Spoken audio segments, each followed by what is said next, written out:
it goes through various phases and various stages, the awakening. Sometimes it's overloading. Sometimes it feels like it's missing. But it's all part of the rhythm of life, the process of life. It's always fluctuating. It's always evolving. You never lose touch with it. You just stop looking at it for a while. It's like a heartbeat. If you could tune into your heart very deeply, you would see an expansion and a contraction, and then an expansion and a contraction.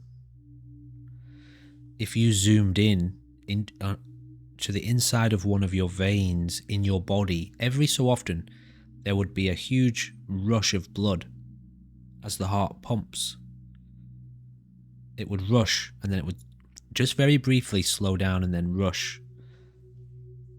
And you, as a physical body, you're like a cell in the vein, witnessing the passing by of energy and the processes that have been happening in matter for billions upon billions of years.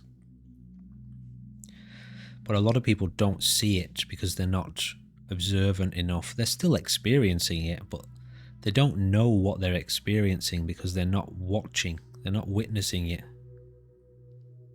So we've always been sharing this creation, obviously, but there's a difference. It's a fundamentally different experience when you know that that's what's happening.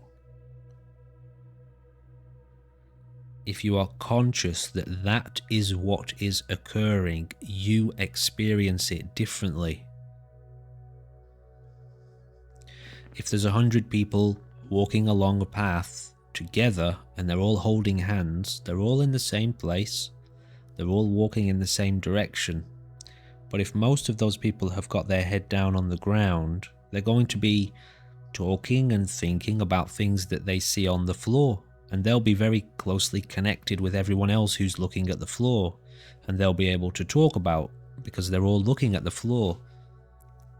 But when some of us are looking at the floor and the whole environment around us and the sky, it's a different, fundamentally different experience, even though we're all still there. We're all still in the same place. But the thing is, obviously, the people who are looking with total clarity can see what's on the floor, but they can also see everything else. Whereas the people who are just looking at the floor, they can't see anything that's not on the floor. So you have to, that's what you're navigating in the modern era. More and more people are beginning to see more of what's going on. But it's definitely a minority, it's not a majority.